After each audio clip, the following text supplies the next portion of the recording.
આપ સૌને મારા જય શ્રી કૃષ્ણ યુટ્યુબ ચેનલ વ્રતકથાઓમાં આપનું સ્વાગત છે. આજે આપણે આ વિડીયોમાં સાંભળીશું એવરેજ જીવવ્રતનું વ્રત એ ક્યારથી શરૂ થાય છે તે, વ્રતમાં શું કરવું જોઈએ તે અને એવરેજ જીવવ્રતની વાર્તા.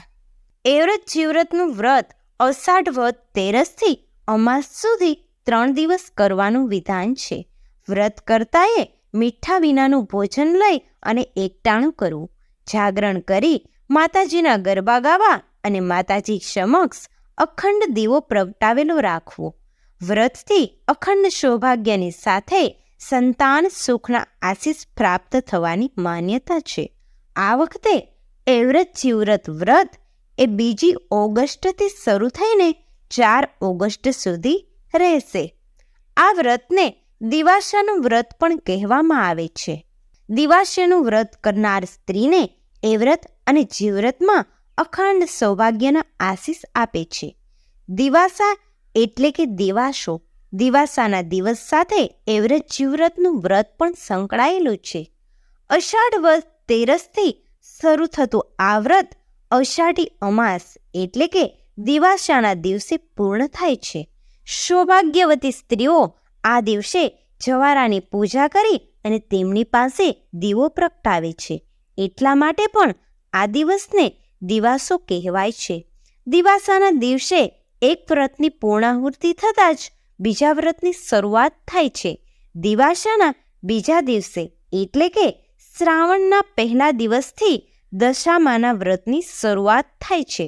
સ્ત્રીઓ દશામાનો શણગાર, સાંઢળી વગેરે લાવીને 10 દિવસ માતાજીની વિધિપૂર્વક પૂજા અર્ચના કરે છે.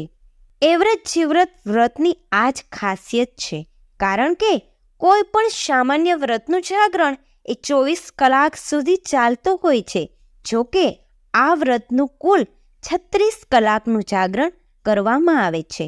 જાગરણ દરમિયાન માતા એવ્રત અને જીવવ્રતના ગુણલા ગવાય છે. પરિવારના લોકો પણ સાથે જોડાય છે અને ભજન કીર્તન કરતા 36 કલાકનું જાગરણ પૂરું કરાવે છે. ત્યાર પછી સાંભળીશું એવરેજ જીવવ્રત વ્રતમાં શું કરવું જોઈએ અને વ્રત કઈ રીતે કરવું જોઈએ. સૌભાગ્યવતી સ્ત્રીઓ પતિના લાંબા આયુષ્ય માટે અષાઢ વદ તેરસથી આ વ્રત શરૂ કરે છે અને અમાસે વ્રત પૂરું કરે છે. સવારે સ્નાન કરી અને પાણિયારે એવરેજ જીવવ્રતમાંનું નામ લઈ અને ઘીનો દીવો કરવો, પતિના આયુષ્ય માટે પ્રાર્થના કરવી, વ્રતના દિવસે અન્ન લેવું, ફળો ખાવા અને રાતે જાગરણ કરવું અને માના ભજન કીર્તન ગાવા.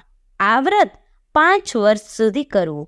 5 વર્ષ પૂર્ણ થયા પછી ઉજવણું કરવું. માં એવરેજ જીવવ્રત પ્રસન્ન થાય છે અને શ્રદ્ધાથી વ્રત કરનારની બધી જ મનોકામના પૂર્ણ કરે છે. ત્યાર પછી સાંભળીશું એવરેજ જીવવ્રત માની વાર્તા. ભક્તિપુર ગામમાં ધર્મદાસ નામે એક ધનિક બ્રાહ્મણ રહેતો હતો. તેની પત્નીનું નામ જ્ઞાનવતી હતું. તેને ત્યાગરાજ નામે એક પુત્ર હતો. એક પ્રખર જ્યોતિષીએ આ પુત્રનું એવું ભવિષ્ય ભાંખેલ કે જ્યાં સુધી ત્યાગરાજ એ કુંવારો રહેશે ત્યાં સુધી જીવશે અને પરણશે તો મોતને વરશે. આથી ધર્મદાસ અને જ્ઞાનવતીને ઘણી ચિંતા થયેલી, પણ ભાગ્યમાં હશે એમ થશે એમ વિચારી અને આ વાત ભૂલી ગયા. ત્યાગરાજ ઘણો તેજસ્વી હતો. એ યુવાન થયો ત્યારે વૈરાગ્યનગરમાં તેમની સગાઈ થઈ. થોડા સમયે તેમના લગ્ન થયા. એની પત્નીનું નામ શ્રદ્ધા હતું. લગ્ન કરીને જાન પાછી ફરતી હતી ત્યાં તો બારે મેઘ ગાંડાતુર થઈને તૂટી પડ્યા. જાનૈયા જીવ બચાવવા આડાવડા થઈ ગયા. ત્યાગરાજ એ તેની પત્નીને લઈને કેળ સમાણા પાણી વીંધતો તે એક મંદિરમાં લઈ ગયો. પરસાળમાં જ પગ મૂકતા એક સાપે ત્યાગરાજને દંશ દેતા જ તે તત્કાળ મરણને શરણ થયો. પત્ની એ પતિના શબનું માથું ખોળામાં લઈ અને કારમો વિલાપ કરવા લાગી. મંદિરમાં પાણી ભરાતું જોઈ અને બારણા બંધ કરી દીધા. આ મંદિર એવ્રતમાં, જીવવ્રતમાં, જયામાં અને વિદ્યામાનું હતું. ચારેય દેવીઓ પૃથ્વી પર ફરવા નીકળ્યા હતા. મધરાતે એ વ્રતમાં આવ્યા. બારણા બંધ જોઈ અને સાથ દીધો, મારા મંદિરમાં હોય એ બહાર આવે, નહીતર શાપ દઉં છું. શ્રદ્ધાએ પતિનું મસ્તક નીચે મૂકી અને બારણું ખોલ્યું. બારણા ખોલતા જ તેની આંખો અંજાઈ ગઈ. તરત એ માના પગમાં ઢળી પડી અને બોલી, દયા કરો માં, દયા કરો. એવ્રત માએ મંદિરની અંદર કોઈ પુરુષને સૂતેલો દીઠો. તરત જ બોલ્યા, હે અબળા, હું એવ્રતમાં છું, તો કોણ છે અને આ પુરુષ કોણ છે? મારું નામ શ્રદ્ધા છે માં. આજે જ પરણીને આજે જ વિધવા થઈ છું. વરસાદથી બચવા અમે આ મંદિરે આવ્યા. પરસાળમાં જ સાપે મારા પતિને દંશ દીધો અને પળમાં એ પ્રાણ પ્રહર્યા. હે દયાળી, મારો ચાંદલો અખંડ રાખો. એ વ્રતમાં બોલ્યા, હું કહું એમ કરે તો તારા પતિને સજીવન કરું. માં, મારો સુહાગ સજીવન થતો હોય તો મારું પ્રાણ આપવા પણ તૈયાર છું, શ્રદ્ધા બોલી. એ વ્રત માએ હસીને નજર કરી તો મળદામાં સળવળાટ થયો. ત્યાગરાજે પડખું ફેરવ્યું, પણ ત્યાં તો એ વ્રતમાં અંતર્ધ્યાન થઈ ગયા. શ્રદ્ધા ફરી બારણા બંધ કરીને વિલાપ કરવા લાગી. મધરાત પર એક ઘડી વીતી, ત્યાં તો જીવ્રતમાં આવ્યા. બારણા બંધ જોઈને ક્રોધ કરતા બોલ્યા, કોણ છે મારા સ્થાનકમાં? બારણા ખોલ, નહીતર બાળીને ભસ્મ કરું છું. આંસુ સારતી શ્રદ્ધા બારણા ખોલતા જ માના ચરણમાં ઢળી પડી. એની કરુણ કથની સાંભળતા જીવ્રતમાં બોલ્યા, મારું કહ્યું કરે તો તારા સુહાગને સજીવન કરું. શ્રદ્ધાએ વચન આપ્યું. ત્યાગરાજ થોડોક સળવળીને શાંત થઈ ગયો અને જીવ્રતમાં અદૃશ્ય થઈ ગયા. શ્રદ્ધા દોડીને પતિ પાસે આવી. પતિના શરીરમાં ગરમી આવી હતી, પણ જીવ નહોતો આવ્યો. શ્રદ્ધા ફરી વિલાપ કરવા લાગી. રાતના ત્રીજા પ્રહરે જયામાં આવ્યા. શ્રદ્ધાએ બારણા ખોલ્યા અને રડતા રડતા બધી વાત કરી તો જયામાએ પણ એની જ પાસેથી વચન લીધું. ત્યાગરાજ જરાક સળવળીને શાંત થયો ગયો અને જયામાં પણ લોપ થઈ ગયા.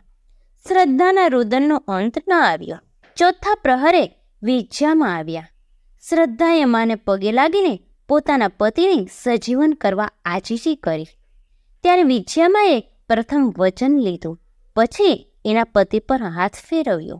થોડી જ વારમાં ત્યાગરાજ એ આળસ મરડીને બેઠો થઈ ગયો. પતિ પત્નીએ માના ચરણમાં ઢળી પડ્યા. મા થોડી વારે અંતર્ધ્યાન થઈ ગયા.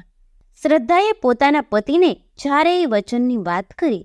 ત્યાગરાજે પણ ખુશીથી હા પાડી, કારણ કે ચારેય દેવીના પ્રતાપે જ એ સજીવન થયો હતો. સવાર થતાં જ ભક્તિપુર ગામનો એક ખેડૂત એ મંદિરે દર્શન કરવા આવ્યો. તેણે ત્યાગરાજને જીવતો જોયો તો તરત ગામમાં ગયો અને તેના માતા પિતાને વાત કરી કે સર્પદંશથી મૃત્યુ પામેલો ત્યાગરાજ જીવતો છે. આથી જ ધર્મદાસ અને જ્ઞાનવતી મંદિરે આવ્યા. શ્રદ્ધાએ સાસુ સસરાને બધી વાત કરી. દેવી પ્રસન્ન થયા અને પુત્ર સજીવન થયો. એ જાણી અને માતા પિતાના હર્ષનો પાર ન રહ્યો. વાંચતે ગાજતે વહુ દીકરાને ઘરે લઈ ગયા. સમય જતાં શ્રદ્ધાને સારા દિવસો દેખાયા. 9મે માસે એણે એક પુત્રને જન્મ આપ્યો. ધર્મદાસ અને જ્ઞાનવતીએ સાકરના પડા વહેંચ્યા. હવે વાત એમ બની કે રાતના પ્રથમ પ્રહરે એ વ્રતમાં એ શ્રદ્ધાના ખાટલા પાસે આવ્યા અને બોલ્યા, દીકરી, હું એ વ્રતમાં છું. તે મને વચન આપ્યું હતું, હું તારો પુત્ર લેવા આવી છું. શ્રદ્ધાએ બંને હાથ જોડીને માને વંદન કર્યા અને દીકરો આપી દીધો, કારણ કે એ વચને બંધાઈ હતી. સવાર પડતા જ જ્ઞાનવતીએ આવીને જોયું તો વહુના પડખામાં દીકરો ન મળે. એ તો ગભરાઈ ગઈ. શ્રદ્ધાએ સાચી વાત કહી, પણ જ્ઞાનવતીના ગળે વાત ન ઉતરી. એણે તો રડી રડીને આખું ગામ ગજવી મૂક્યો અને બૂમો પાડવા લાગી કે મારી વહુ ડાકણ છે, મારા પુત્રને ભરખી ગઈ, ઉપરથી દેવીનું બહાનું કાઢે છે. થોડા દિવસ વીત્યા. ત્યાં શ્રદ્ધાને ફરી દિવસ રહ્યા. પૂરા માસે દીકરો જન્મ્યો. એ દીકરો એ જીવ્રતમાં લઈ ગયા. જ્ઞાનવતીએ વહુને ડાકણ કહીને ફરી આખું ગામ ગજવ્યું અને નક્કી કર્યું, હવે તો હું જ ચોકી કરીશ. સમય જતાં શ્રદ્ધાએ ત્રીજા દીકરાને જન્મ આપ્યો. જ્ઞાનવતી ખાટલા પાસે બેસીને ચોકી કરે છે. જયામાએ ધારણ મૂક્યું. ત્યાં તો બધા જ ઊંઘી ગયા અને જયામાં દીકરાને લઈને અંતર્ધ્યાન થઈ ગયા. સવારે જાગીને જુએ તો દીકરો ન મળે. સાસુ તો સંતાપ કરવા લાગી, પણ કાંઈ ન વળ્યું. ચોથી વાર જ્ઞાનવતીએ રાજાને ચોકી કરવા બોલાવ્યા. રાજા પણ આ વાતનો તાગ મેળવવા ઉઘાડી તલવારે ચોકી કરવા લાગ્યા. ચોથા પ્રહરે વિજ્યામાં આવ્યા. ધારણ મૂક્યું તો રાજા પણ ઊંઘી ગયા. માએ શ્રદ્ધા પાસે દીકરો માગ્યો. શ્રદ્ધાએ દીકરો માને શોભતા વિનંતી કરી, હે માં, બોલે બંધાઈ છું, તેથી ના નથી પાડી શકતી. 4 દીકરા લઈ લીધા, પણ સાસુનો ત્રાસ વેઠાતો નથી. આખો ગામ મને ચૂડેલને ડાકણ કહે છે. 8મી વેળાએ વહારે આવજો માં. વિજ્યામાં દીકરાને લઈને ચાલ્યા ગયા. સવારે જોયો તો દીકરો ન મળે. હવે તો બધાને ખાતરી થઈ ગઈ કે વહુ જ ડાકણ છે અને દીકરાને ભરખી જાય છે. 5મી વખત શ્રદ્ધાએ રૂપાળી દીકરીને જન્મ આપ્યો. સવારે જ્ઞાનવતી જુએ છે તો દીકરી રમે છે. જ્ઞાનવતીને શાંતિ થઈ, પણ જ્યારે વહુએ ગોરાણી જમાડવાની વાત કરી ત્યારે જ્ઞાનવતીએ મોં મુચકોડ્યું. 6 મહિને શ્રદ્ધા સ્નાન કરીને હાથમાં પૂજન થાળ લઈ અને મંદિરે ગઈ. 4 માતાનું નામ લઈને 4 દીવા કર્યા અને વિનંતી કરી કે, હે માતાઓ, મારી લાજ રાખવા ખાતર ગોરાણીએ થઈને મારે ઘેર ગમે તે સ્વરૂપે જમવા આવજો. સાંજે 4 દેવીઓ રૂપ બદલીને જમવા આવી. શ્રદ્ધા ભાવથી પીરસવા લાગી. એ જ વખતે ખોડિયામાં દીકરી રડવા લાગી. તેથી દેવીઓ પૂછવા લાગી, બેટી, તારી દીકરી કેમ રડે છે? ત્યારે શ્રદ્ધા બોલી, હે માતાઓ, રમાડવાવાળા 4 ભાઈ જન્મ્યા હતા, એ મેં વચનને ખાતર સોંપી દીધા. હવે એને કોણ રમાડે? 4 દેવીએ એ જ ક્ષણે અદૃશ્ય રીતે 4 દીકરા લાવીને શ્રદ્ધાને સોંપી દીધા. પછી આશીર્વાદ આપીને 4 દેવી અંતર્ધ્યાન થયા. શ્રદ્ધા દોડીને સાસુને બોલાવી લાવી. 4 દીકરાને જોતા જ જ્ઞાનવતીની આંખોમાં હર્ષના આંસુ આવી ગયા અને શ્રદ્ધા તરફ એનો અહોભાવ વધી ગયો. સાસુએ રડતા રડતા વહુની ક્ષમા માંગી. આ વાતની ગામમાં ખબર પડતા જ સૌ શ્રદ્ધાની વાહ વાહ કરવા લાગ્યા. ઘેર ઘેર 4 દેવીના ગુણગાન ગવાવા લાગ્યા અને સઘળી સ્ત્રીઓ એ એવરેજ જીવ્રતનું વ્રત કરવા લાગી. આ 4 દેવીઓ જેવા શ્રદ્ધાને ફળ્યા એવા સહુને ફળજો. જય એવ્રતમાં, જય જીવ્રતમાં, જય વિજ્યામાં, જય જયામાં. મને આશા છે કે તમને વિડીયો જરૂર પસંદ આવ્યો હશે. વિડીયો સંપૂર્ણ સાંભળવા બદલ ધન્યવાદ.